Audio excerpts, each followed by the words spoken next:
Hello good morning everyone, my name is Sagar Kumar from LBS school Ganoda. Class 8 science में हम agriculture practices में देख चुके थे कि किसान कैसे अपनी सॉइल को प्रिपेयर करता है खेती के लिए, उसके बाद बीज कैसे बोता है, मैन्योर और फर्टिलाइज़र्स डालने के क्या तरीके हैं, कब उसको डालता है, ये सारी चीज़ें हम देख चुके थे। अब हम जो लास्ट है मतलब फोर्थ जो हमारा एग्रीकल्चर प्रैक्टिसेस का टास्क है जो किसान परफॉर्म करता है वो कौन सा है? इरिगेशन, जिसको हिंदी में कहते हैं सिंचाई करना। फसलों को बीजों को जर्मिनेट होने के लिए पानी की ज़रूरत पड़ती है, चाहे वो पानी बारिश से मिले या मैन्युअली उसको प्रोवाइड करें। कुछ रेनी सीजन में तो जो फसलें होती हैं उनको बारिश से पानी मिल जाता है, रेन से पानी मिल जाता है, लेकिन समर सीजन की जो फसलें हैं, समर सीजन विंटर सीजन की जो फसलें हैं उनको पानी के लिए सिंचाई की ज़रूरत पड़ती है। अब सिंचाई कहाँ से करें, कौन कौन से ऐसे मेथड हैं जिससे किसान सिंचाई करता है, तो ये सारी चीज़ें हम इसके अंदर पढ़ेंगे। तो इरिगेशन की सबसे पहले डेफिनेशन लिख लें। इरिगेशन की डेफिनेशन लिखें, supplying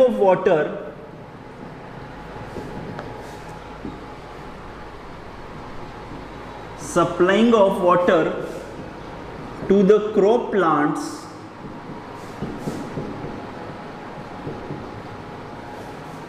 time to time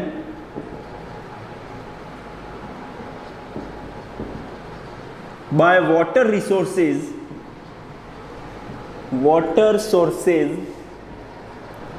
like pond, well,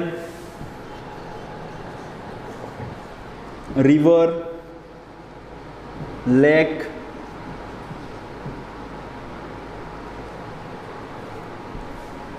water pump etcetera.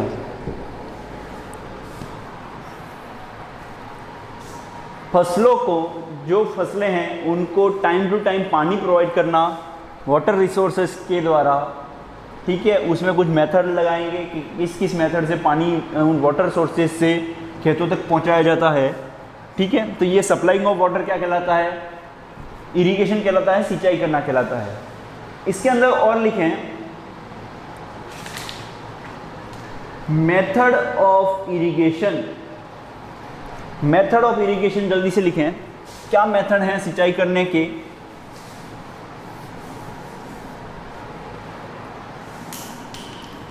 Method of irrigation. तो सिंचाई करने के दो मेथड हैं।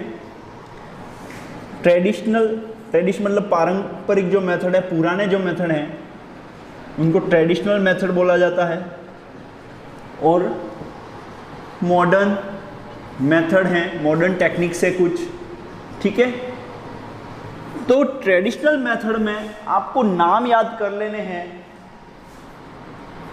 पुली सिस्टम और मोट।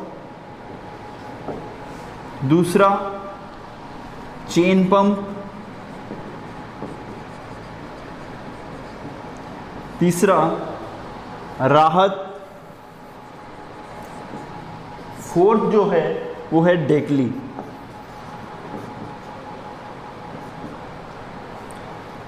ये आपको ट्रेडिशनल मेथड राहत और पर्शियन व्हील कर देना, ठीक है। एक व्हील के माने बताऊंगा मैं इसमें क्या क्या होता है।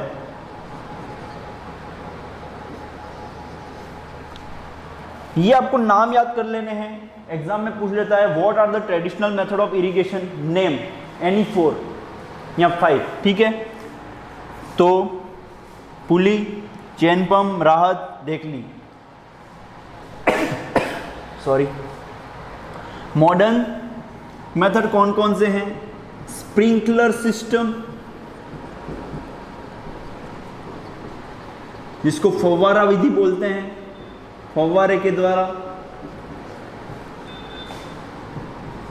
दूसरा है ड्रिप सिस्टम, जिसको बूंद बूंद सिंचाई विधि बोलते हैं, ठीक है।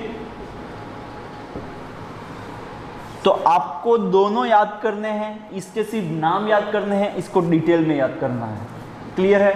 कौन कौन से क्वेश्चन आएंगे ये आपको प्रैक्टिस पेपर मिलेगा और नोट्स भी मिलेंगे, ठीक है, चैप्टर खत्म होने के बाद। प्रैक्टिस पेपर में कौन कौन से पुराने क्वेश्चन आ चुके हैं बोर्ड एग्जाम में और किस तरीके से क्वेश्चन और आएंगे आपको, जैसे ही चैप्टर हो साथ साथ चल रहा है उसके साथ ही आपको होमवर्क में जो भी पीछे के क्वेश्चन है एक्सरसाइज में वो आपको करते रहने हैं। नोट्स भी आपको रेगुलरली मेंटेन करने हैं। जो मैं लिखवा रहा हूँ यहाँ पे इन्फॉर्मेशन वो आपको अपनी नोट्स की कॉपी में लिखते रहना है। ये तो परफेक्ट है कि इससे बाहर कुछ आने वाला नहीं है। अब बात करते हैं ट्रेडिशनल मेथड की। तो ट्रेडिशनल मेथड में सबसे पहला पुली और मोड। पुली और मोड सिस्टम में हमने देखा होगा आपने, पहले जब वाटर रिसोर्सेज इतने डेवलप नहीं थे तब कुएं से लोग पानी भरने जाते थे। तो कुएं पे क्या था, एक पुली लगी रहती थी, ठीक है, और यहाँ पे बाल्टी अंदर जहाँ पानी होता था वहाँ तक जाती थी। फिर यहाँ से जो भी मैन्युअली रस्सी को खींचते थे वो पानी ऊपर आता था। जो भी खेतों के पास वेल होते हैं उसमें किसान क्या कर देता है, एक नाली बना देता है, एक ड्रेनेज सिस्टम बना देता है जो उसके खेतों तक जारी होती है। फिर वो पानी डालता है, यहाँ डालता है, धीरे धीरे उसके खेतों में वो बढ़ता जाता है और सिंचाई हो जाती है। सीड्स को जर्मिनेट होने के लिए पानी अवेलेबल हो जाता है। लेकिन क्या इससे फ़ायदा है? नहीं फ़ायदा। एक तो क्या है, ये टाइम कंज्यूम कर रहा है, दूसरा इक्वली डिस्ट्रीब्यूशन नहीं हो रहा है पानी का खेतों में। तो इससे कुछ डिसएडवांटेजेस हैं। एक तो किसान का टाइम बर्बाद हो रहा है, पूरा दिन सिंचाई करने में ही लग रहा है, ठीक है। अगर सिंचाई ढंग से नहीं हुई, इक्वल डिस्ट्रीब्यूशन नहीं हुआ तो उसकी जो फसलें हैं उनकी उत्पादन क्षमता गिर सकती है। तो ये कुछ डिसएडवांटेज हैं जो आपको याद रखने हैं।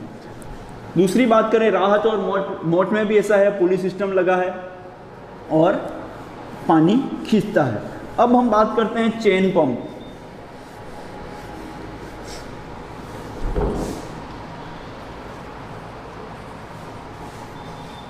चेन पंप में क्या होता है, एक बड़ा सा व्हील टाइप का है, उसके ऊपर से एक चेन लगी हुई है, उस चेन के ऊपर वाटर कंटेनर एक लगा दिए हैं, ठीक है, वाटर कंटेनर लगा दिया है और यहाँ पे एक रस्सी से उसको बैलों के द्वारा यहाँ मैन्युअली ऑपरेट किया जाए। जब ये यहाँ पे वाटर टैंक है, कुआं मान लो, जब ये इसके अंदर जाता है तो ये बाल्टी यहाँ तक आती है, भर के वापस ऊपर आके फिर यहाँ पे नाली है तो इसके अंदर डाल देता है पानी, फिर ये वही। तो इसमें किसान को इतनी मेहनत नहीं करनी पड़ रही है कि पानी बाल्टी लो डालो, ठीक है, पानी यहाँ पे डायरेक्टली इस नाली के अंदर, जैसे इधर आता है इस नाली के अंदर गिर के खेतोमें रवाना हो जाता है, ठीक है। तो ये कौन सा सिस्टम है, चेन पंप। अब बात करें राहत में एक बड़ा सा पर्जन व्हील होता है। उस पर्जन व्हील पे हर एक कॉर्नर पे क्या होता है, हर एक बीच में स्पेसिंग करते हुए बाल्टियाँ या फिर कंटेनर, वाटर कंटेनर लगे रहते हैं, ठीक है। और यहाँ पे जो है वो एक कुआं है जिसमें पानी भरा हुआ है, यहाँ पौंड है, तालाब है, वहाँ से पानी, जब ये यहाँ से पानी खाली कर देते हैं, ऐसा एक सिस्टम है। जैसे यहाँ पे टकराएगा बाल्टी में जो भी पानी आ रहा है कुएं में से, तालाब में से, रिवर में से, वो इस नाली के अंदर जो सप्लाई है पाइप के अंदर गिर जाएगा। क्लियर। लेकिन ये ऑपरेट कैसे होगा इतना बड़ा भाई? तो ऑपरेट करने के क्या करते हैं, एक बड़ा सा पाइप क्रिएट करें और यहाँ पे गियर सिस्टम लगाते हैं। गियर क्या करता है, जो बेल घूमते हैं उसके जो मोशन को ट्रांसफर कर देता है इसमें, इस गियर में, इस गियर से ये व्हील घूमने लग जाता है। तो आपने गियर सिस्टम कभी कभी गाड़ी में देखा होगा, जो पीछे के व्हील घूमते हैं अपने, उसमें गियर सिस्टम ही होता है। अपने जो गियर आप लगाते हैं उसमें भी मोशन को ट्रांसफ़र करने के लिए, आगे जब डिटेल में पढ़ोगे इंजीनियरिंग वगैरह में, तो उसमें ट्रांसफ़र ऑफ मोशन कौन सी विधियाँ होती है, बेल्ट होता है, गियर होते हैं, तो ये सारे ट्रांसफ़र ऑफ मोशन के एग्जाम्पल हैं। तो यहाँ पे गियर सिस्टम लगा दिया। जैसे ये बेल आपने देखा होगा, जूस, गन्ने का जूस जब निकालते हैं तो बेल घूमते हैं, उधर क्या होता है जो गन्ने के रस वाला मशीन है वो भी घूमता है, उसके अंदर गन्ना डालते हैं और रस निकलता है। वैसा कि वैसा सिस्टम यहाँ पे है, बेल घूम रहे हैं, यहाँ पे ये गियर घूम रहे हैं, गियर घूमने की वजह से ये व्हील पूरा घूमता है, व्हील पे जो बाल्टी है वो पानी के अंदर जाती है, भर के यहाँ पे डाल देती हैं पानी को, और ये पानी जो है वो कहाँ सप्लाई हो जाता है, खेतों में सप्लाई हो जाता है। ये मैन्युअली भी ऑपरेट किया जाता है या बेलों के द्वारा भी ऑपरेट किया जा सकता है। क्लियर। दूसरा है, लास्ट जो है वो है डेकली। डेकली की बात करें तो एक वाटर सोर्सेज है, यहाँ पे एक लकड़ी का डंडा लगा दिया है, ठीक है, बड़ा सा, और यहाँ पे एक लोड लगा दिया है। ये लोड मैन्युअली भी ऑपरेट कर सकते हैं। जब इस पर लोड रहेगा तो ये बाल्टी जो है, यहाँ पे एक लटका रखी है बाल्टी, ठीक है, बकेट लटका रखी है जो पानी भर के लाएगी। जब ये लोड हटा देते हैं ये ऊपर चली जाती है, ये जो है वो किस में चला जाएगा, उस कुएं के अंदर जहाँ पे पानी भरा हुआ है, और ये पानी ऊपर लाएगा। फिर किसान क्या करेगा, इस बाल्टी को निकाल लेगा, वापस दूसरी बाल्टी लगाएगा, ठीक है, लेकिन इसमें बहुत टाइम कंज्यूमिंग मेथड है। डेकली आपको पता होना चाहिए कि इट इज़ मैन्युअली ऑपरेटेड। इसमें क्या होता है, लोड कंटेन होता है एक तरफ, जैसे आपने लीवर लोड डालेंगे दूसरी तरफ काम होगा, लीवर की तरह वर्क करता है ये। क्लियर है। तो हमने कौन कौन से पढ़े मेथड, पुली सिस्टम पढ़ा, चेन पंप पढ़ा, राहत पढ़ा और डेकली पढ़ा। ये ट्रेडिशनल मेथड है, आपको पता है हर एक के बारे में ओवरव्यू आपको पता चल गया कि इसमें ऐसा ऐसा होता है। आपसे कोई पूछने वाला नहीं है, सिर्फ नाम पूछेगा कौन कौन सा और डायग्राम पूछेगा। डायग्राम आपकी बुक में दिए हुए हैं तो आप बुक से बना लेंगे डायग्राम। और जो इम्पोर्टेंट है, मॉडर्न टेक्निक्स ऑफ इरिगेशन। दूसरा, मॉडर्न टेक्निक्स ऑफ इरिगेशन, इसमें देख ले मैं जल्दी से। पहला है स्प्रिंकलर सिस्टम।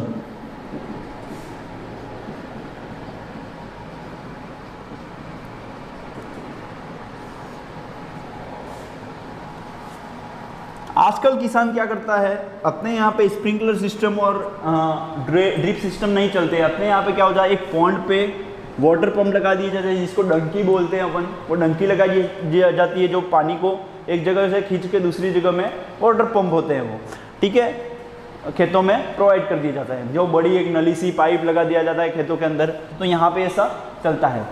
स्प्रिंकलर सिस्टम में ही पंप लगाएंगे। वो पंप देखते हैं, मान लो ये मेरा खेत है भाई, यहाँ मैंने खेतों में बीज बो दिए हैं, ठीक है, और यहाँ कोई वाटर रिसोर्सेज है एक, इस वाटर रिसोर्स के ऊपर मैंने एक वाटर पंप लगाया। इस वाटर पंप को एक पाइप से कनेक्ट किया और इस पाइप को आगे और जोड़ता गया, ठीक है। पाइप तो जोड़ दिए गुरुजी, लेकिन भाई फव्वारे कहाँ से निकलेंगे, तो फव्वारे के लिए एक नोजल वर्टिकल पाइप लगाने पड़ेंगे। ये कौन से हैं, हॉरिजॉन्टल पाइप है, वर्टिकल पाइप लगाओ अब, और वर्टिकल पाइप पे नोजल लगा दो, ठीक है। 3D में मैं नहीं बना सकता, यहाँ पे 2D है भाई, ठीक है। तो वर्टिकल पाइप लगा दी और वर्टिकल पाइप के ऊपर नोजल लगा दी। जैसे ही पंप ऑन होगा पानी सप्लाई होगा और उस नोजल से पानी बिखरेगा फव्वारे की तरह। जैसा ही बारिश होती है वैसा ही यहाँ पे पानी बिखरेगा। क्लियर। तो समझ में आ गया, कुछ इस तरीके से फव्वारे काम कर रहे हैं। ये फव्वारा जो विधि है, जहाँ पे सॉइल की वाटर रिटेन कैपेसिटी मतलब वाटर एब्जॉर्बिंग कैपेसिटी कम होती है, वहाँ पे फव्वारा विधि यूज में आती है। स्प्रिंकलर सिस्टम यूज किया जाता है जहाँ पे पानी की अवेलेबिलिटी ज़्यादा हो लेकिन सॉइल की जो एब्जॉर्बिंग कैपेसिटी है, रिटेनिंग कैपेसिटी है, वो कम हो, तो वहाँ पे इसका यूज़ किया जाएगा, स्प्रिंकलर सिस्टम का यूज़ किया जाएगा। क्लियर है। तो इसके अंदर लिख लें, this system is used, this system is used, this system is used where soil cannot retain water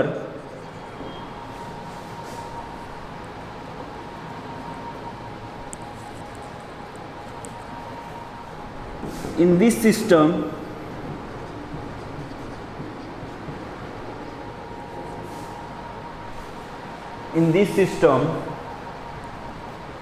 rotating nozzles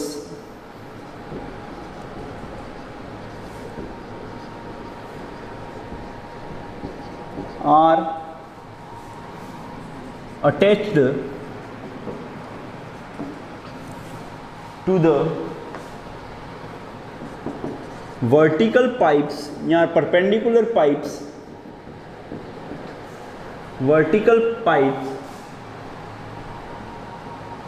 at regular intervals. Her regular interval के बाद एक परपेंडिकुलर पाइप कनेक्टेड है जी, जो नोजल से कनेक्टेड है, ठीक है। वहाँ पे रोटेटिंग नोजल्स लगी हुई है। Regular intervals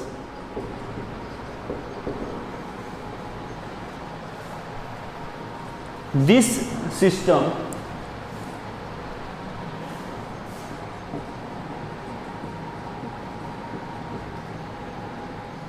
is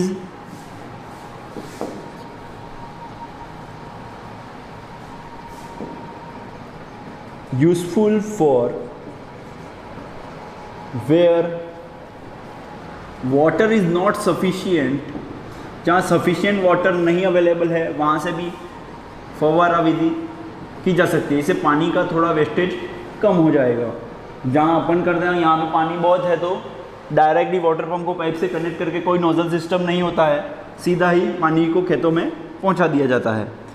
where water is not sufficient,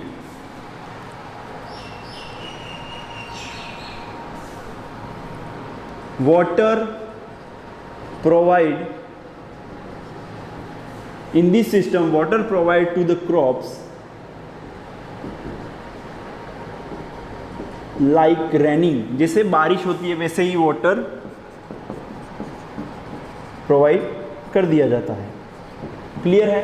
इस सिस्टम में ऐसा ये सिस्टम जहाँ पे सॉइल की retaining capacity, water absorbing capacity कम है, जहाँ पानी कम मात्रा में अवेलेबल है, वहाँ पे स्प्रिंकलर सिस्टम का यूज़ किया जाता है। स्प्रिंकलर सिस्टम में एक वाटर पंप से पाइप कनेक्टेड होते हैं, उस पाइप से कुछ वर्टिकल पाइप कनेक्टेड होते हैं रेगुलर इंटरवल पे हर एक क्यारी में, खेतों में, पूरे खेत में, जो क्या करते हैं रोटेटिंग नोजल से कनेक्टेड हैं। जब भी इसमें पानी सप्लाई होता है वो जो नोजल हैं वो रोटेट करने लग जाती है और पानी को बरसात की तरफ बिखेरने लग जाती है खेतों में। ये पहला irrigation, modern technique of irrigation है, स्प्रिंकलर सिस्टम। दूसरा पढ़ते हैं ड्रिप सिस्टम।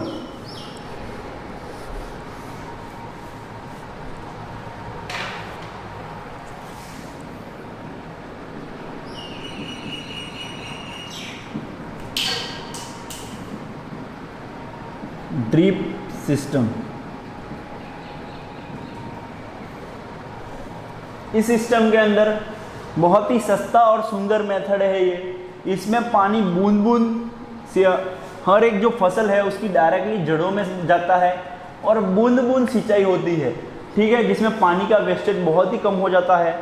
और ऐसे एरिया में जहाँ पानी बहुत ही कम मात्रा में अवेलेबल है उस एरिया में इसका यूज़ किया जाता है। तो लिखें, it is an economical method of irrigation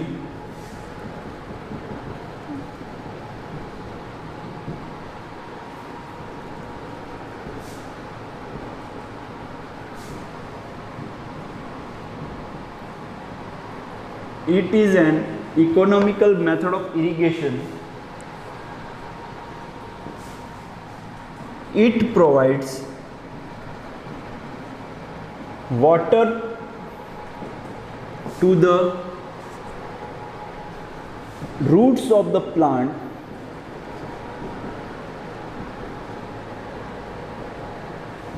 drop by drop, बूंद बूंद उस जो पौधे की जड़ें हैं उसको वाटर प्रोवाइड करता है।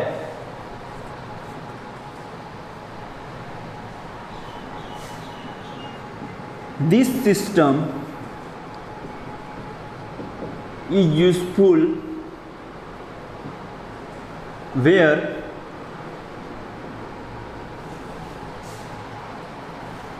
Water availability is poor.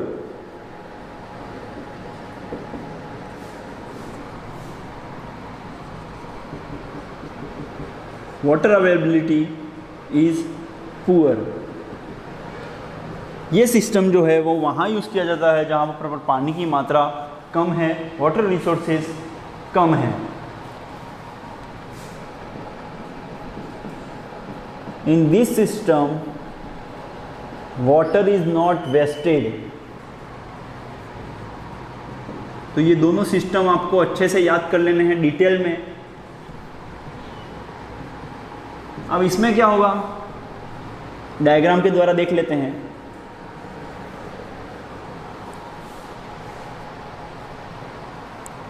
मान लो कि एक वाटर रिसोर्स है मेरे पास, वहाँ से एक पाइप कनेक्ट किया। वो पाइप जो है वो ये कुछ क्यारियाँ बनी हुई हैं जहाँ मैंने फसलें उगाई हैं।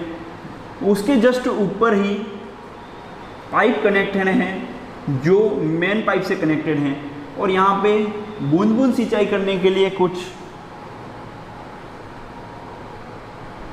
छोटी छोटी नोजल्स कनेक्टेड हैं जो क्या करेंगे, पानी को बूंद बूंद उस पौधे के अंदर, बीजों में, रूट्स में प्रोवाइड। यहाँ पे भी ऐसे पाइप्स कनेक्टेड हैं जहाँ से बूंद बूंद सिंचाई होगी।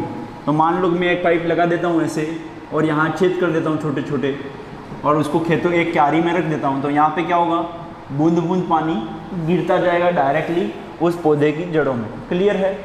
तो ये अपना कौन सा सिस्टम हो गया, ड्रिप सिस्टम हो गया। आज के लिए इतना ही। तो आपने जो भी एग्रीकल्चरल प्रैक्टिसेस पढ़ी हैं उसको रिवाइज कर लें अच्छे से। कल हम वो पढ़ेंगे रिमूवल ऑफ वीड्स, जिसमें हम सिंचाई कर रहे हैं तो कुछ ऐसे अनवांटेड प्लांट्स भी साथ में उग जाते हैं अपनी मेन क्रॉप प्लांट्स के साथ, तो उसको कैसे रिमूव करें उसके कुछ मेथड पढ़ेंगे। क्लियर? तो आज के लिए इतना ही। Thank you so much. घर पे पढ़ाई करते रहें।